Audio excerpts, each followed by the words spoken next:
आऊज़ु बिल्लाहि मिनश्शैतानिर्रजीम बिस्मिल्लाहिर्रहमानिर्रहीम अल्लाहुम्मा सल्लि अला सय्यदना मौलाना मुहम्मदिन व अला आलिहि व सहबिहि व बारिक वसल्लम। तमाम तारीफ़ें रब्बुल इज़्ज़त की हैं जो तमाम जहानों को पालने वाला है। मैं हूँ हकीम आमिर शहज़ाद डस्का से।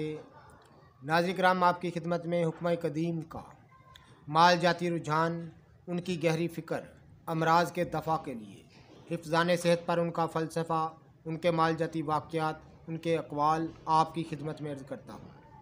ख़ास तौर पर इल्मुल अकाकीर, जड़ी बूटियों की सही शक्ल सूरत, उनके नाम, उनके फ़ायदे मैं आपकी खिदमत में अर्ज़ करता हूँ। ख़ास तौर पर साहिबान कमाल के सीने के राज मैं आपकी खिदमत में अर्ज़ करता हूँ, और वो मुजर्रबुल मुजर्रब नुस्ख़ा जात जो कि असरार मख्फिया में से हैं, जिनको लोग अपने सीनों में छुपा के रखते हैं, मैं उनको ज़ाहिर करता हूँ, उनसे पर्दा उठाता हूँ आपकी खिदमत में। जितने भी मेरे दोस्त अहबाब चैनल पर नए हैं वो चैनल को सब्सक्राइब ज़रूर किया करें, बेल आइकन को ज़रूर प्रेस किया करें ताकि हर नई आने वाली वीडियो का नोटिफिकेशन आपको मिलता रहे। नाज़रीन किराम, बहुत सारी वीडियो में मैं बहुत सारी चीज़ें आपकी खिदमत में अर्ज़ कर चुका हूँ। मेरे एक दोस्त हैं दिल्ली से, बड़े अच्छे दोस्त हैं, बड़ी पजीराई देते हैं हमारी वीडियो को, और उन्होंने मुझे कॉल भी की। राना इमरान उन्होंने नाम बताया मुझे अपना। तो काफ़ी देर हमारी गुफ्तगू हुई। तो वो फ़न तिब से ही वाबस्ता हैं। तो उन्होंने मुझे फ़रमाया कि आप दमे का कोई मुजर्रबुल मुजर्रब कोई इलाज हमें बताएं, दमे का इलाज कोई मुजर्रबुल मुजर्रब आप बताएं। तो नाज़रीन, मैं आपकी खिदमत में अर्ज़ करता हूँ कि हज़ारों नुस्ख़ा जात हैं, एक नहीं हज़ारों नुस्ख़ा जात हैं, लेकिन तमाम के तमाम जो बेशुमार कुतुब में दर्ज हैं, और वो भी अच्छे हैं। ये नहीं कि वो अच्छे नहीं हैं। जो नामवर रतबा इकराम ने उनको परखा है, उनको फिर आगे जाकर दर्ज किया है। ये बात नहीं कि वो अच्छे नहीं हैं, तो लेकिन वो मुश्किल तरीन हैं, ज़रा मुश्किल हैं, दकीक हैं। तो मेरे दोस्त, मेरे भाई राना इमरान साहब ने मुझे फ़रमाया आप कोई दमे का सहल नुस्ख़ा बताएं। तो मैंने कहा ठीक है, मैं देखता हूँ। तो मैं काफ़ी देखता रहा, मुझे मिल गया। तो नाज़रीन, थोड़ी सी इरदाद भी मैं आपकी खिदमत में अर्ज़ करूँगा ताकि बात समझ आ सके। दमे का मैं वो नुस्ख़ा बताऊँगा जो मैंने आँखों देखा वाक़या है और मुजर्रबुल मुजर्रब है। जो मुजर्रबुल मुजर्रब है, तो नाज़रीन उससे मुजर्रब होने का कोई ना होने का कोई सवाल ही पैदा नहीं होता। नाज़रीन, मैं आपकी खिदमत में अर्ज़ कर दूं कि ये एक फ़कीराना राज है। एक फ़कीर की सरगुज़श्त आपकी खिदमत में अर्ज़ करने लगा हूँ, जिसका इलाज ने दमे को बीख व बन से उड़ा के रख दिया। नाज़रीन, हमारे डस्का के साथ एक गांव है डल्ले की। डस्का के थोड़ा को 10-15 किलोमीटर की मुसाफत पर है डल्ले की। वहाँ हाजी साहब थे, अब वो फ़ात पा चुके हैं, अल्लाह उनकी मग़फ़िरत फ़रमाए। मेरे बड़े अच्छे दोस्त थे। डस्का में वो बाकायदा मुझे मिलने आया करते थे। इतने यानी कुछ छोटा मोटा भी काम होता तो वो डस्के आ जाया करते। जब वो शहर में कोई चीज़ वगैरह ख़रीदो करने आते तो मुझे ज़रूर मिला करते थे, और काफ़ी दफ़ा वैसा भी होता अगर मैं वहाँ ना होता तो वो इंतज़ार भी कर लिया करते थे। इतने अच्छे इंसान थे, तो बड़े प्यारे इंसान थे। तो काफ़ी अमीर लोग थे, यानी काफ़ी बड़ा रकबा उन्होंने, उनके जो है वो ज़ेरे काश था, और काफ़ी अच्छे लोग थे। तो उन्होंने मुझे एक दफ़ा वाक़या सुनाया, मुझे एक वाक़या सुनाया। कहने लगे हकीम साहब वो एक दमे की दवा तैयार करते थे, और इतनी मुजर्रबुल मुजर्रब थी, इतनी मुजर्रबुल मुजर्रब है और होगी, आप तसव्वुर भी नहीं कर सकते। एक बूटी का करिश्मा है, एक बूटी का तलिस्म है। नाज़रीन, ऐसे ही जोगियाना, साधवाना और फ़कीराना जो राज हैं, मैं वो आपकी खिदमत में अर्ज़ करता हूँ। जितने भी मेरे दोस्त अहबाब चैनल पर नए हैं वो चैनल को सब्सक्राइब ज़रूर किया करें, बेल आइकन को ज़रूर प्रेस किया करें ताकि हर नई आने वाली वीडियो का नोटिफिकेशन आपको मिलता रहे।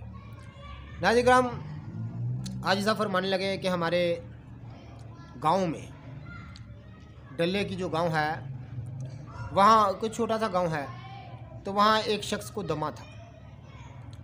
दमा था कि वो सांस बा मुश्किल लेता था और कई साल से वो दमे की तकलीफ़ उठा रहा था। मर्द दमा में मुब्तला था और दमे की तकलीफ़ उठा रहा था। तो हाजी साहब कहते हैं कि बहुत सारे उसने इलाज मुआवजा किए लेकिन वो नाकाम रहा, शफा हासिल करने में नाकाम रहा। और एक दिन हुआ कि वहाँ एक फ़कीर आ गया जो कि ऊँट चढ़ाने वाला था। यानी एक ऊँटों का गौल लेकर कोई परदेसी 5-7 उसके साथ ऊँट थे, तो वो ऊँटों को चराते ना चराया करता था ना मांगा करता था। यानी उसके 2-3 बच्चे भी साथ थे। तो वो हाजी साहब ने मुझे बताया कि वो मांगा भी करता था और जिस गांव में वो पड़ाव डालता वहाँ वो सुबह सुबह उठकर मांग लिया करता था, फिर वहाँ से चल दिया करता था। इस तरह की उन्होंने बात बताई। कहते हैं कि वो गांव में मांगने गया तो वो शख्स जो उसको दमा है तो वो अपने घर में था, तो बामुश्किल सांसें ले रहा था और खांस रहा था ज़ोर ज़ोर से, और उसको दमे का दौरा पड़ा था, खांसी का शदीद दौरा पड़ा था। तो वो लोटपोट माही बेअब की तरह तड़प रहा था, जैसे मछली पानी से बाहर तड़पती है ऐसे तड़प रहा था। तो वो सारा मंजर दहलीज में खड़े होकर देख रहा था। तो वो उसकी वालदा जो है, जो मरीज़ था उसकी वालदा घर में थी, तो वो पूछता है माई जी क्या है इसको, क्यों ये इसका आप इलाज नहीं करवाते। उसने कहा बच्चा बहुत इलाज करवाया लेकिन इसकी किस्मत में नहीं है। तो फिर उसने कहा, उस फ़कीर ने कहा अगर मैं आपको एक इलाज बता दूं तो आप कर लेंगे। तो इलाज भी मुफ्त है, कोई पैसा नहीं लगेगा आपका, कोई जो है वो आपकी रकम नहीं लगेगी, कोई ज़्यादा खर्च नहीं है, कोई मेहनत नहीं है, थोड़ी सी मेहनत बस है। तो आप अगर कर लें तो इसका दमा हमेशा के लिए जाता रहेगा। वो कहने लगा कि हमारी सहराओं में जहाँ के आबासी हैं, हमारे जो बुज़ुर्ग हैं वो इसी तरह इलाज करते हैं और दमे का तीर बहादुर इलाज करते हैं। वो बता गया, हाजी साहब ने मुझे मामला सुनाया सारा। कहने लगे कि उस माई ने कहा, उस वडेरी जो अम्मा थी उनको उसने कहा कि आपके इलाके में पुठकंडा बहुत ज़्यादा होता है, जिसको चरचिटा मैंने कई दफ़ा आपको वो बूटी दिखा भी चुका हूँ, इस वीडियो में भी क्लिप डाल दूँगा। चरचिटा मशहूर पुठकंडा जिसको बोलते हैं, मशहूर निबातात है पाको हिंद की, और कसरत से पैदा होने वाली इतनी जड़ी कोई पैदा नहीं होती जितना कि पुठकंडा पैदा होता है। और जिस कदर ये बूटी मुबारक बूटी पैदा होती है, इसी तरह इससे गफलत बढ़ती जाती है। सिर्फ मसला ये है कि हमारे पास ये अल्लाह के बखेरे हुए ख़जाने हैं, हमारे पास चाबी नहीं, हम कोई इल्म नहीं है। जब इल्म नहीं तो हम क्या कर सकते हैं। तो नाज़रीन, उसने कहा कि आप ना पुठकंडा के कोई 10-12-15 पौधे बड़े बड़े काट लाइए। वो माई को बताने लगा, काट कर उसको यहाँ ले आके धूप में रख दें, वो 1-2 दिन में खुशक हो जाएगा। उसको आपने आग लगा के जला देना है, उसको राख कर देना है। यानी वो पुठकंडा को जो सूख जाए उसको तोड़ कर एक जगह सारा जमा करके उसको आग लगा दें तो वो जल जाएगा। उसकी राख जो है वो आपने 4 किलो पानी में फेंक देनी है। किसी बर्तन में पानी 4 किलो साफ़ डालकर उसमें उसकी राख डाल देनी है, और राख के बाद आपने 2-3 दिन उसको पड़ा रहने देना है। 1-2 दफ़ा हिला दें और जब आखिरी दिन हो तो उसको बिल्कुल पड़ा रहने दें। तो जब 2 दिन बाद आप ऊपर से उसका आस्ता से पानी उतार लें, उतार कर वो पानी जो है वो किसी बरीक कपड़े से पुन लें, जो ऊपर से खाक नीचे बैठ जाएगी, जो ऊपर से पानी उतारा गया है वो किसी बरीक कपड़े से पुन लें। और पुनने के बाद किसी साफ़ बर्तन में, बिल्कुल साफ़ कलीदार बर्तन हो, उसमें डालकर धीमी आग पर रख दें और उसको जलने दें।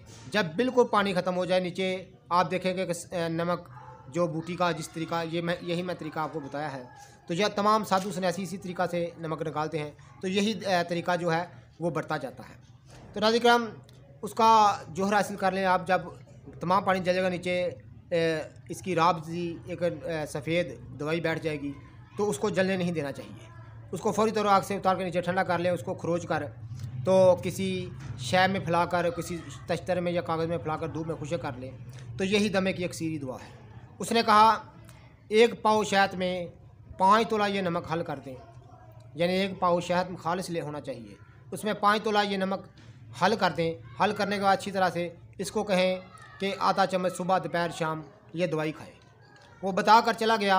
जो अम्मा थी वो एक मेहनती ख़तून थी, क्योंकि ये दही सकाफ़त की जो ख़वातीन होती हैं ये काफ़ी होती हैं, मेहनत करने वाली जफाकश होती हैं और जानवरों का चारा भी काटती हैं, घर में रोटियां भी बनाती हैं, इनके गोबर के उपले भी बनाती हैं। ये तमाम काम जो है वो जो है ये जो देहाती ख़वातीन हैं ये करती हैं और सेहतमंद रहती हैं। ये सिर्फ़ हमारी शहर की जो औरतें हैं इनको ही ये मसला है कि ये कोई काम नहीं कर सकती। तो नाज़रीन किराम, उस अम्मा जी को जफाकश थे और मेहनती थे, तो उन्होंने ये अमल उसके कहने पर कर लिया अपने बेटे की तकलीफ़ की खातर।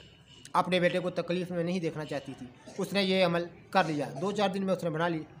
तो हाजी साहब फरमाने लगे, जब उसने दवाई शुरू की तो एक दिन तो आराम ने गुजर गया, दूसरे दिन ऐसी ज़ोर से, इतने ज़ोर से उसको दौरा पड़ा दमे का। वो यही समझते कि दौरा था, लेकिन तमाम वो ऐसी खांसी है, ऐसा दौरा लोट-पोट हुआ कि तमाम उसके मुंह से जब खांसता तो इतनी इतनी मोटे बलगम के डेले जो बाहर आते, और 4-5 दिन के इस्तेमाल से वो उसको मुकम्मल शफा हो गई। ये है फ़कीराना इलाज, ये मजरब इलाज है। हज़ारों दफ़ा मैंने इसको इस्तेमाल किया है, कभी बेखता नहीं गया। ये दमे की हुक्मी और कामयाब दुआ है, ज़रूर फ़ायदा उठाइएगा। ऐसी ही सहल चीज़ें मैं आपकी खिदमत में करता हूँ, करता रहूँगा। जितने भी मेरे दोस्त अहबाब चैनल पर नए हैं वो चैनल को सब्सक्राइब ज़रूर किया करें, बेल आइकन को ज़रूर प्रेस किया करें। और मैं इस काबिल नहीं था जितनी आपने मुझे मोहब्बत दी, आपका बहुत शुक्रिया। तो नाज़रीन किराम, कमेंट करके हमारी रहनुमाई ज़रूर फरमाया करें। अल्लाह हाफ़िज़।